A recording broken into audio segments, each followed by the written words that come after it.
Hey guys, I am Nitin Kumar Singh. I hope you all are doing great. आज है 17 March. The Hindu के important news और editorial discuss कर रहे हैं। पहला जो आर्टिकल होगा वो आईसीसी से है, इंटरनेशनल क्रिमिनल कोर्ट। इसमें क्या हुआ है, एक्स प्रेसिडेंट फिलीपींस के, इनको समन किया गया है। इनके ऊपर केस चलेगा। इनके टेन्योर के दौरान 2011 से 2019 तक इस बीच में 30,000 से भी ज़्यादा लोगों की डेथ हुई है, उससे रिलेटेड है।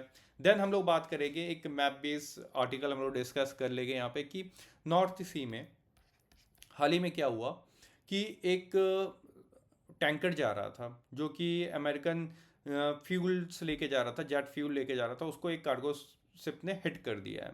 तो लोकेशन बेस है, हम लोकेशन पे ज़्यादा फोकस रहेगा, नॉर्थ सी और उससे कौन कौन से कंट्रीज बॉर्डर शेयर करते हैं।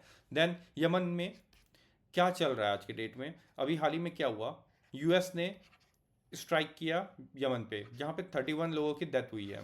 ठीक है। तो यमन में हाउथीज ये लोग है क्या, क्यों यूएस हाउथीज की बनती नहीं है, इसके बारे में डिटेल मैनर में समझेंगे। देन सीरिया से रिलेटेड एक और आर्टिकल है कि अभी जो सिचुएशन चल रहा है सीरिया में, क्या आने वाले टाइम में सिचुएशन इंप्रूव होगी या फिर और ख़राब होगी, उसके बारे में हम लोग डिटेल मैनर में समझेंगे। आइए स्टार्ट करते हैं। ये आर्टिकल बेसिकली आईसीसी से डील करता है, इंटरनेशनल क्रिमिनल कोर्ट। इसे आप जीएस पेपर 2 से कनेक्ट कर सकते हो, आईआर। मोर स्पेसिफिक होना है आपको तो इंटरनेशनल इंपॉर्टेंट इंटरनेशनल बॉडीज से कनेक्ट कर सकते हो। हाल ही में क्या हुआ है, रोड्रिगो ये प्रेसिडेंट रह चुके हैं फिलीपींस के, इनको इंटरनेशनल कोर्ट के सामने, ठीक है, पेश किया गया है नीदरलैंड में। इनके ऊपर आरोप क्या है कि इन्होंने 2011 से 19 में वॉर ऑन ड्रग्स करके कैंपेन चलाया, जिसके अंदर लगभग 30,000 लोगों की डेथ हुई, मास किलिंग हुई है। तो क्राइम अगेंस्ट ह्यूमैनिटी के कारण इनको इस कोर्ट के सामने लाया गया है। अब समझ लेते हैं कि इस समय हो क्या रहा था। जब आईसीसी ने वारंट जारी किया इनके खिलाफ, प्रेसिडेंट के खिलाफ, तो रोड्रिगो ने क्या किया कि एक काम करता हूँ, मैं आपका मेंबर ही नहीं रहता हूँ। तो इन्होंने 2019 में विड्रॉ कर लिया फिलीपींस को आईसीसी से कि हम आपके मेंबर ही नहीं होते हैं। तो आईसीसी बोलता है जब ये 2011 से 19 के बीच में ये जो मास किलिंग हुई है, इस दौरान आप हमारे मेंबर थे, तो इसके अकॉर्डिंग आपके ऊपर केस चलेगा। अब आईसीसी की कैसे वर्क करता है उसे समझते हैं। ये स्टैब्लिश्ड हुआ था रोम स्टैट्यूट 1998 के अंदर। इसमें क्या बताया गया कि आईसीसी इंटरनेशनल क्रिमिनल कोर्ट एक परमानेंट कोर्ट होगा, जो कि आपको नीदरलैंड में देखने के लिए मिलेगा। ये इंडिविजुअल के ऊपर वर्क करेगा, मतलब कि फिलीपींस में जो भी हुआ, ठीक है, तो फिलीपींस के ऊपर नहीं एक्शन लिया जाएगा। उस समय वहाँ पे कौन पर्सन था जिसके अंदर ये सब मास किलिंग हुई है, तो वहाँ के प्रेसिडेंट के अंदर, तो उनके ऊपर ये केस चलेंगे। और जो भी ट्रायल्स होंगे वो नीदरलैंड में परमानेंट कोर्ट के अंदर होगा। इसमें तीन चीज़ों के ऊपर फोकस किया जाता है, genocide, war crimes, crime against humanity. इसके आज के डेट में 125 मेंबर्स हैं जिन्होंने साइन किया है। तो इसमें क्या होता है कि जो भी इसके मेंबर है, सपोज करो आईसीसी ने किसी के खिलाफ वारंट जारी कर दिया, किसी पर्सन के खिलाफ, ठीक, तो उस कंट्री, अगर उसका जो ये कंट्री है जिसने इस आईसीसी को साइन किया है, उसकी रिस्पॉन्सिबिलिटी हो जाती है कि उसके ऊपर अरेस्ट करे, उसे उसके ऊपर केस करे, ट्रायल चलाए, या फिर उस पर्सन को वो नीदरलैंड लेके आए, ठीक है, और यहाँ पे जो परमानेंट कोर्ट है उसके अंदर उसके ऊपर केस चलेगा। एक इम्पॉर्टेंट बात ये हो जाती है कि जो आईसीसी है उसका खुद का कोई इन्फोर्समेंट बॉडी नहीं है। मतलब कि फिलीपींस में प्रेसिडेंट ने कुछ गलत किया, तो जो ये आईसीसी है इसकी टीम जाएगी वहाँ के प्रेसिडेंट को उठा के ले आएगी, ऐसा नहीं होगा। जब ये वारंट जारी करता है किसी के खिलाफ, तो उस देश की रिस्पॉन्सिबिलिटी होती है, उस देश की गवर्नमेंट की रिस्पॉन्सिबिलिटी बन जाती है कि उस पर्सन के ऊपर एक्शंस ले, ठीक, या फिर अरेस्ट करे। अगर सपोज करो कोई कंट्री मना कर देता है ऐसा करने से, तो आईसीसी के पास क्या बचता है, क्या ये नेक्स्ट स्टेप क्या ले सकते हैं। ये यूएनएससी के पास जाएगा, यूनाइटेड नेशन सिक्योरिटी काउंसिल के पास जा सकते हैं कि इनके इस कंट्री के खिलाफ एक्शंस ले, इस गवर्नमेंट ने इस पर्सन को बचाने की कोशिश कर रही है, फिर इंटरपोल की हेल्प ले सकता है। चैलेंजेस क्या है आज की डेट में, देखो, जब फिलीपींस के प्रेसिडेंट ने जब ये किया था, उस समय वो पावर में थे, इस समय वो पावर में नहीं है, अपोजिशन पार्टी पावर में है, ठीक है, अपोजिशन पार्टी पावर में है। ऑब्वियस बात है कि इनकी रॉड्रिगो के साथ बनती नहीं है। तो जैसे ही आईसीसी ने बोला कि भाई इसे हमारे कोर्ट में लेके आओ, तो फिलीपींस की अभी जो प्रेजेंट गवर्नमेंट है वो मान गई, हाँ ले जाओ इनको, ठीक है, अपोजिशन पार्टी का मेंबर ही नहीं रहेगा तो कैसा हमारे ऊपर खतरा रहेगा। तो एक तरीके से देखा जाए तो कोई इन्फोर्समेंट नहीं होता, मतलब कि कोई इंटाइटल नहीं है कि भाई आईसीसी ने अगर वारंट जारी कर दिया तो उसके ऊपर तुरंत एक्शंस लिया जाए, ठीक है। ये तो अभी प्रेसिडेंट के खिलाफ इसलिए हो पा रहा है फिलीपींस में क्योंकि वो पावर में नहीं है, तो लैक ऑफ इन्फोर्समेंट पावर है। मतलब अगर कोई मेंबर स्टेट है जिसने साइन कर रखा है तो उसके ऊपर मर्जी है कि जिसने आईसीसी की वारंट जारी किया है उसे एग्जीक्यूट करे या ना करे। दूसरा है जियो पॉलिटिकल इंटरफ्रेंस, मतलब यूएस, जो भी मेजर पावर है, रसिया, चाइना, इन लोगों ने इसे ना एक्सेप्ट किया ना इग्नोर किया है। आईसीसी को ना एक्सेप्ट कर रहे हैं ना इग्नोर कर रहे हैं। ये बोल रहे हैं आप जैसा काम कर रहे हो करो, हमें कोई मतलब नहीं है। बट आप जैसे कि पुतिन के ऊपर जो यूक्रेन वॉर हो रहा है, ठीक है, इनके ऊपर अरेस्ट वारंट जारी किया गया। तो रसिया ने बोला हम तो एक्सेप्ट ही नहीं करते, चाइना ने बोला हम एक्सेप्ट ही नहीं करते आपकी इस बात को, ठीक। और फिर बाद में आ जाती है यूएस। यूएस ने साफ साफ बोल रखा है आईसीसी को कि भाई साहब आप जो कर रहे हो करो, हमें कोई मतलब नहीं है। बट अगर किसी भी जो भी नेटो कंट्री है, नाटो कंट्री है, उसके ऊपर आपने कोई एक्शंस लिया तो हम आपके खिलाफ एक्शंस ले लेंगे। तो इसे डरा धमका के रखा हुआ है। और कई सारी कंट्रीज ने तो साइन ही नहीं किया, जैसे इंडिया हो गया, नॉर्थ कोरिया हो गया, हम लोगों ने तो साइन ही नहीं किया। और जैसे ही वो अरेस्ट वारंट जारी करता है तो ये जो भी इसके मेंबर्स कंट्रीज है 125, उन कंट्रीज़ में जिस पर्सन के ऊपर ये वारंट है वो जाना अवॉइड करता है कि मैं उस कंट्री में जाऊंगा ही नहीं जिनसे जिन्होंने आईसीसी को मतलब कि आपका जो ट्रीटी है उससे साइन किया है, ना ही मैं आपकी कंट्री में जाऊंगा, ना ही आप मेरे को अरेस्ट कर पाओगे, बात ही खत्म, ठीक है। तो ये आर्टिकल था बेसिक सा। आई होप आपको अच्छा लगा होगा। नेक्स्ट आर्टिकल की तरफ देखते हैं। ये न्यूज़ आर्टिकल बेसिकली डील कर रहा है कि नॉर्थ ईस्ट सी में हुआ क्या है कि एक शिप जा रही थी, अमेरिकन फ्यूल लेके जा रही थी, जो जेट फ्यूल्स होते हैं उसे एक कार्गो शिप ने हिट कर दिया है। ये इंसिडेंट हुआ है आपका नॉर्थ सी में। हम लोग डेली बेसिस पे एक मैप बेस आर्टिकल को डिस्कस कर रहे हैं क्योंकि ये प्रीलिम्स पॉइंट ऑफ व्यू से इंपॉर्टेंट हो जाता है। तो ये हमने बैकग्राउंड समझ लिया। अब ये नॉर्थ सी आता क्या है, देखिए किन किन कंट्रीज से ये अपना बॉर्डर शेयर कर रहा है। Norway, Denmark, Netherland, Germany, Belgium, France, UK, ठीक है। स्ट्रेट ऑफ डोवर आपको यहाँ देखने के लिए मिलेगा जो कि कनेक्ट हो रहा है इंग्लिश चैनल के साथ। तो ये छोटा सा आर्टिकल था नॉर्थ सी मैप रिलेटेड। अगर कोई भी क्वेश्चन आते हैं प्रीलिम्स में तो आप सॉल्व कर सको। न्यूज़ आर्टिकल बात कर रहा है कि हाल ही में यूएस ने एयर स्ट्राइक किया यमन में, जहाँ पे 31 लोगों की डेथ हुई है। तो हाउतीज़ ने बोला है कि हम इसका जवाब देंगे ज़रूर। तो यूएस ने ऐसा किया क्यों है? रीज़न है बब अल मंदाब स्ट्रेट। यहाँ से ग्लोबल का, अगर ग्लोबल लेवल पे देखा जाए तो 15% का ट्रेड होता है। तो यहाँ से जो भी शिप्स अगर रिलेटेड है इसराइल से, यूएस से, या फिर वेस्टर्न कंट्री जो कि यूएस को सपोर्ट कर रही है जैसे यूके हो गया, इन सब पे अटैक कर रहा है उन शिप्स पे, ठीक है। तो रीज़न क्या है? पहला तो ये लोग गाज़ा को सपोर्ट करते हैं, हाउतीज़। तो इसराइल वहाँ पे जिस हिसाब से अटैक कर रहा है तो इसलिए इसराइल के ऊपर अटैक कर रहे हैं या फिर उसको सपोर्ट करने वाले। यूएस से क्या प्रॉब्लम है?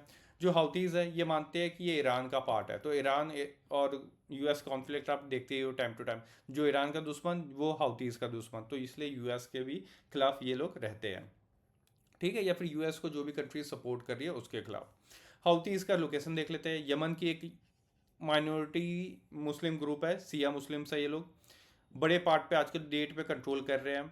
जो यमन का कैपिटल है साना, उस पर भी इन्हीं का कंट्रोल है। सऊदी को इनके साथ क्यों नहीं प्रॉब्लम है आज की डेट में? क्योंकि बॉर्डर शेयर कर रहा है यमन, देखो बॉर्डर शेयर करता है सऊदी अरब और ओमान के साथ। तो प्रॉब्लम ये है कि 2022 में सऊदी ने डील किया हाउतीज़ के साथ, हम आप आपके ऊपर कोई भी अटैक या फिर कोई भी मतलब कोई भी डिक्लेरेशन होगा, हम कुछ भी आवाज़ नहीं उठाएंगे। आप अपना काम करो, हम पे कोई हमला नहीं होना चाहिए, हमारी जो सिक्योरिटी है उसकी ब्रीच नहीं होनी चाहिए, ठीक है। तो ये 2022 में ट्रीटी साइन कर लिया इन दोनों ने मिल के, इसलिए आज की डेट में इन दोनों में ज़्यादा कुछ कॉन्फ्लिक्ट देखने के लिए नहीं मिल रहा जैसे 2022 से पहले देखने के लिए मिलता था। ये एरिया इंपॉर्टेंट हो जा रहा है, यहाँ पे आपको रेड सी दिख रहा है, यहाँ पे गल्फ ऑफ एडन देखने के लिए मिल जाता है, ये आपको स्विस कैनाल से कनेक्ट कराता है, ठीक है।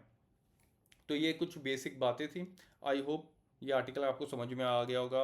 और हाउथीज़ जो है वो ज़्यादातर उन कंट्रीज़ को या फिर उन लोगों को सपोर्ट करता है जो यूएस के या वेस्टर्न कंट्रीज़ के खिलाफ है, ठीक। जैसे हमास हो गया, हिज़ाबुल्ला हो गया, हिजबुल्ला हो गया, ऐसे लोगों को सपोर्ट करता है। नेक्स्ट आर्टिकल की तरफ देखते हैं। उस आर्टिकल बेसिकली बात कर रहा है सीरिया में जो हाल ही में इंसिडेंट हुआ है, जिसके कारण जो कॉन्फ्लिक्ट हुआ है उसमें 1000 से लेके 1500 से भी ज़्यादा लोगों की डेथ हुई है। और ये तो एक ऑफिशियल फिगर है, ग्राउंड रियलिटी कुछ और है, आप न्यूज़ में देख ही रहे हो। इसे जीएस पेपर 2 आईआर से आप कनेक्ट कर सकते हो। यूपीएससी हाल ही में काफ़ी ज़्यादा मतलब इंटरनेशनल में जो भी चल रहा है, मतलब ग्लोबल लेवल पे जो भी इवेंट हो रहे हैं उसके बारे में पूछ रहा है। कौन कौन से टाइप के क्वेश्चंस पूछ रहा है, जैसे कि 2018 में इन्होंने पूछ लिया कुछ टाउन के नाम दे दिए जो कि न्यूज़ में थे, ठीक। और उसके बगल में कंट्रीज़ के नेम दे दिया 1 2 3, ठीक है। तो बताना था कौन कौन सा करेक्ट मैच हो रहा है। फिर 2015 में इन्होंने पूछ लिया कि जॉर्डन काफ़ी ज़्यादा न्यूज़ में था, तो पूछ लिया कि ये कौन कौन सा कंट्रीज से बाउंड्री शेयर करता है, इस टाइप के क्वेश्चन पूछ लेता है। 2015 में ही एक और पूछ लिया था कि एक माउंटेन था, न्यूज़ में था, तो वो माउंटेन कहाँ सिचुएटेड है, मिडल ईस्ट में, सेंट्रल एशिया में, ठीक है। इस टाइप के क्वेश्चंस पूछ रहा है। फिर 2012 में आ जाइए, यहाँ पे पूछ लिया था कि वॉर चल रही थी, उस वॉर का नाम दे दिया और पूछ लिया ये वॉर किस दो कंट्रीज़ के बीच में लड़ी जा रही है। तो ये कुछ ऐसे क्वेश्चंस हैं जो प्रीलिम्स में पूछे जा रहे हैं पिछले कई सालों में। मेंस में क्या पूछा जा सकता है, सिंपल सा है, कुछ भी हो, दो ही चीज़ पूछता है। ग्लोबल लेवल पे कोई ग्रुपिंग हो रही हो, कोई एग्रीमेंट हो रहा हो, या फिर कोई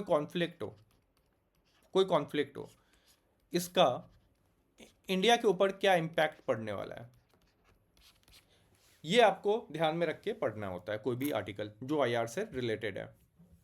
अब यहाँ की कहानी सुन लेते हैं। यहाँ पे जो कॉन्फ्लिक्ट है वो सिया और सुन्नी के बीच में चल रहा है। जो सुन्नी ग्रुप है वो यहाँ पे मेजॉरिटी में है, और जो सुन्नी मेजॉरिटी में है, और जो सिया ग्रुप है वो माइनॉरिटी है, ठीक है। जो सिया ग्रुप है इसी का एक सबसेट या फिर इसी का एक ब्रांच है अला वाइट, जो यहाँ पे माइनॉरिटीज आपको देखने के लिए मिलेगी कहाँ पे, सीरिया में। तो इनके ऊपर काफ़ी ज़्यादा यहाँ पे देखने के लिए मिल रहा है वायलेंस, किनके द्वारा, सुन्नी ग्रुप द्वारा, जो सुन्नी इस्लाम को फॉलो करते हैं उनके द्वारा अल्लाह वाइट के ऊपर अटैक किए जा रहे हैं। रीज़न क्या था, पिछले कई सालों से बसर अल असद ये रूल कर रहे थे सीरिया पे। इनकी फैमिली पिछले 50 सालों से यहाँ पे रूल कर रही है, इन्हीं की फैमिली आ रही है पावर में, कुल मिला के ये देखा जाए। ये खुद एक सिया है, ठीक है। सिया में भी कौन से सबसेट मैंने बताया, अलावाइट। तो ये बोला जाता है कि ये फेवर कर रहे थे इन माइनॉरिटी ग्रुप को लेके, ठीक है। तो जो भी अलावाइट से बिलोंग कर रहे थे, ये आज के डेट में जो सीरिया है यहाँ पे अच्छे पोस्ट पे थे, काफ़ी अच्छा इनके पास पैसे थे, बिजनेस ये लोग काफ़ी होल्ड कर रहे थे, कोई भी गवर्नमेंट पोजीशंस थी वो इनके पास थी। तो इस चीज़ को लेकर के जो ये सुन्नी वाले इस्लामिक ग्रुप है वो गुस्से में थे। तो क्या होता है, बाइडेन जब अमेरिका से वापस जा रहे होते हैं तो सोचते हैं क्या ही करें लाइफ में, कुछ थ्रिल करते हैं। तो इन्होंने क्या किया, एक तो बांग्लादेश में क्या हाल है आज के डेट में आपको पता ही है, तो इन्होंने सीरिया में भी डिस्टर्बेंस क्रिएट कर दी। कैसे क्रिएट कर दी, इन्होंने HTS ग्रुप को सपोर्ट कर दिया। HTS ग्रुप क्या है, हयात ताहिर अल साम, ठीक है, हयात ताहिर अल साम ग्रुप है ये। अलसाम, इन्होंने क्या किया, अब थोड़ा सा मैप, ये प्रॉपर मैप नहीं है फिर भी ऐसे ही समझने के लिए, पूरा जो सीरिया है वो, जो ये बशर अल असद थे वो कंट्रोल नहीं कर रहे थे, काफ़ी डिवाइडेड था, जो बड़ा पार्ट था वो इनके अंदर था। यहाँ पे टर्किश मिलिट्री ग्रुप कंट्रोल कर रही थी, ठीक, यहाँ पे कुर्दिश ग्रुप कंट्रोल कर रही थी, मिलिट्री ग्रुप कंट्रोल कर रही थी, इधर बहुत सारे डिफरेंट डिफरेंट ग्रुप्स कंट्रोल कर रहा था इनके पार्ट में। थोड़ा सा जो पार्ट था यहाँ पे यूएस मिलिट्री बेस था, यूएस का मिलिट्री बेस था, क्यों, क्योंकि यहाँ से बाउंड्री टच करता है इराक का, तो उसके ऊपर कंट्रोल करके भी रखना था यूएस को, तो यूएस के यहाँ पे मिलिट्री बेस है। जो ये बड़ा सा पार्ट है सीरिया का, वहाँ पे बशर अल असद की गवर्नमेंट रन कर रही थी। एचटीएस ग्रुप धीरे धीरे आती है, बाइडेन के जाने से पहले पता नहीं क्या होता है, कौन सा मैजिक होता है, इनको वेपन मिल जाती है, पूरा कंट्रोल इनके हाथ में आ जाता है। बशर अल असद ये भाग करके रसिया चले जाते हैं, वहाँ पे सेटल हो जाते हैं। और आज की डेट में जो ये कॉन्फ्लिक्ट देखा जा रहा है, इसे सुन्नी ग्रुप बोल रहे हैं ये रिवेंज है हम लोगों का इनके खिलाफ, तो ये रिवेंज किलिंग का नाम दे दिया जा रहा है, ठीक। तो ये पूरा सिचुएशन है आज की डेट में। कौन सा मिलिट्री ग्रुप है, हयात तहीर अल शाम, कौन सा ग्रुप है, ये सुन्नी मेजोरिटी का ग्रुप है। और वहाँ पे इतने सारे जो किलिंग्स देखने के लिए मिल रही है, जो वहाँ पे महिलाओं के साथ हो रहा है, ये अभी ये मान के चलिए और सिचुएशन खराब होते हुए नजर आएगी। यूएस गवर्नमेंट का क्या रिएक्शन है, सिंपल सा ब्लेम गेम, ट्रम्प गवर्नमेंट बोल रही है, खुलेआम बोल दिया इन्होंने तो, कि ये जो भी किया धरा है वो बाइडेन ने किया था। जो आज हम लोग सिचुएशन देख रहे हैं वो किसका दिया हुआ है, बाइडेन का। तो जो भी नया इसमें कुछ भी न्यूज़ आएगा तो उसे हम लोग डिस्कस करेंगे।